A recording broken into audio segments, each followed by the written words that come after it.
یکی از تراژدی‌های جهان امروز و شومترین میراث انقلاب صنعتی نابودی محیط زیست است.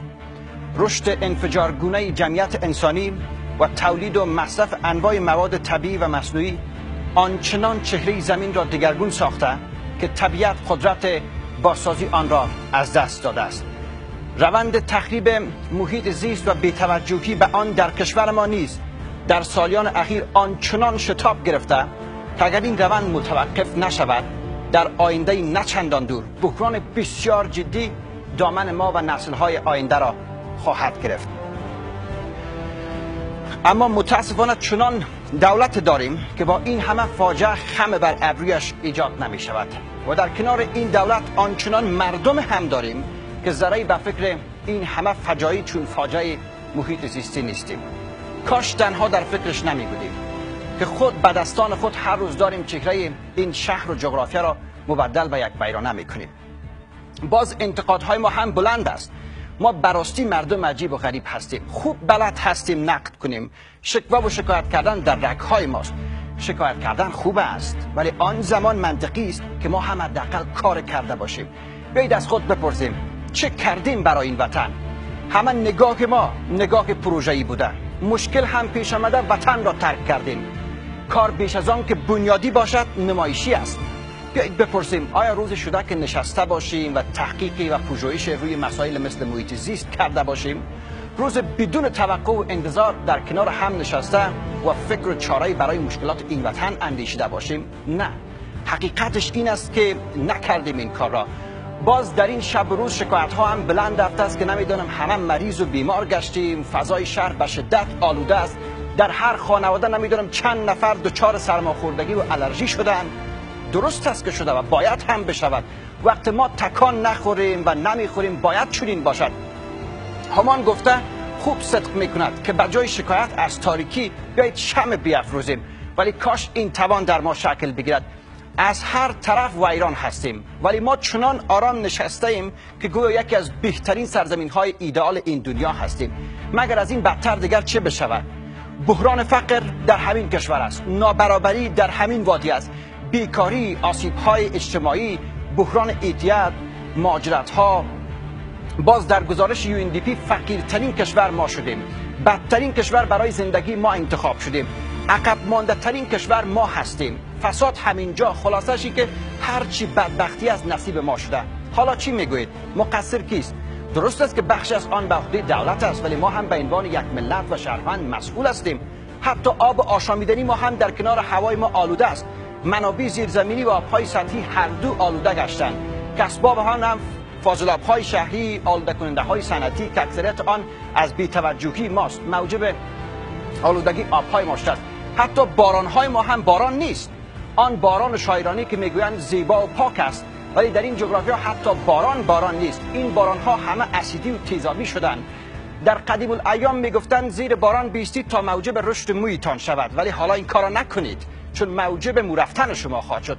چون همه بر اثر فعالیت‌های کارخانه‌ها چون نیتروژن اکساید، کربن دی اکساید و دی اکساید گوگرد مبدل به اسید شدند. جنگل‌های ما هم صاحب ندارد، کسی قطع می‌کند، کسی حاصلاتش را قاچاق می‌کند، بیابان‌ها هر روز زیاد می‌شود، خشکسالی‌ها هم که ادامه دارد. جلو گازهای گلخانه‌ای را هم که ما گرفته نمی‌تونیم، طرح که ما نداریم، نگاه علمی و اساسی در ما وجود ندارد، آلودگی صوتی در کنارش، بی‌توجهی ما هم افزون بر آن، افزایش جمعیت و نبود فرهنگ والای شهرنشینی، این همه هر روز زندگی ما را و نسل‌های آینده را تهدید می‌کند. حالا با این همه از دولت که گله‌ای نیست، هنوز مسائل بسیار ساده را حل کرده نمی‌تواند، چه برسد به اینکه باز ما ترک ملی و اکادمیک و ملی و با چشمانداز چند ساله در مورد محیط زیست داشته باشیم. مثلا رئیس جمهور ما در کنفرانس تغییرات اقلیمی در شهر پاریس گفت کشورش برنامه‌ای دارد که نه تنها گرمایش زمین را در افغانستان کنترل می‌کند که هند و پاکستان را نیز کمک می‌کند. اما آقای رئیس جمهور، شما کار زمین را خوب نیکو کردید که حالا با آسمان‌ها هم دست بردید. شهر وطن خود ما از آلودگی محیط زیستی کم است به اسکیمیا گرفتار شود، شما از ترک 2020 تا 2030 حرف می‌زنید. ولی اینجا جایش است که از خود هم نقد کنیم و قدر به خود بیم و خود را مبدل و شهروندان آگاه و مسئول بسازیم. به طور نمونه متاسفانه یک مسئله رواج یافته، آن هم در میان نسل جدید ما که حرف از تغییر و تحول میزنند. مثلا یک کاغذ، یک بوتل، یک چیزی را جای دیگر میندازیم، باز با یک تمسخر و یک لبخند میگیم شهر ما خانه ما.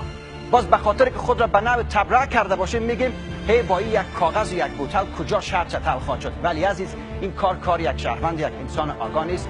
بیایید همین کار را برای یک مدت نکنیم، بعد ببینید که این شهر چگونه خواهد شد. یا به دلیل نبود دستشویی های سیار که این هم مشکل دولت است، هر جا دل ما شد یک کار میکنیم، یا هم هر جا دل ما شد چیزهایی را میسوزانیم. ولی این قسم نمیشود زندگی کرد و چهره این شهر را زیبا ساخت. اگر این کارها را میکنید پس گله هم نکنید لطفا. در آخر ملت ها و مردم خود سرزمین خود را ساختند. مثلا آلمان پس از جنگ جهانی دوم همه چیز را از دست داده بودند، ولی مدت بعد خود را تبدیل به ماشین اروپا ساختند. همینطور ژاپن و سایر کشورها.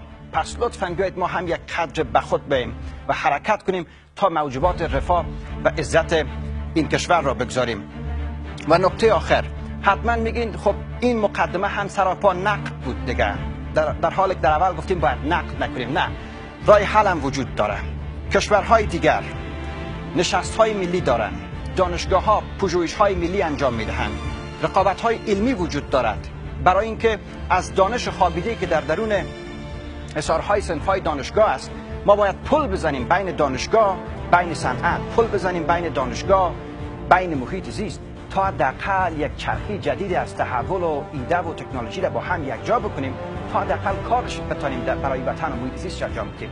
و دولت افغانستان هم بیاید و روی مسئولین خودش، روی کسانی که امروز در دانشگاه سرمایه‌گذاری بکنن و از دانش از اینها و از علم از اینها خانه‌های پژوهش بسازن، اتاق‌های فکر بسازن، تا سالانه ما تولید علم بکنیم و دیگه از این تقسیم کردن علم به شرق و غرب بگذاریم. ما علم شرقی و غربی کردیم، فکر می‌کنیم غربی ها باید تولید کنن، ما شرقی ها باید استفادهش بکنیم. خیر، اگر علم و اگر تکنولوژی و اگر دانش و اگر نسل جوان یک جا شود و کمک دولت به انتظار از این داشته باشیم که تا 5 سال آینده نه تنها محیط زیست که با خیلی از مشکلات دیگه خود را حل خواهیم کرد.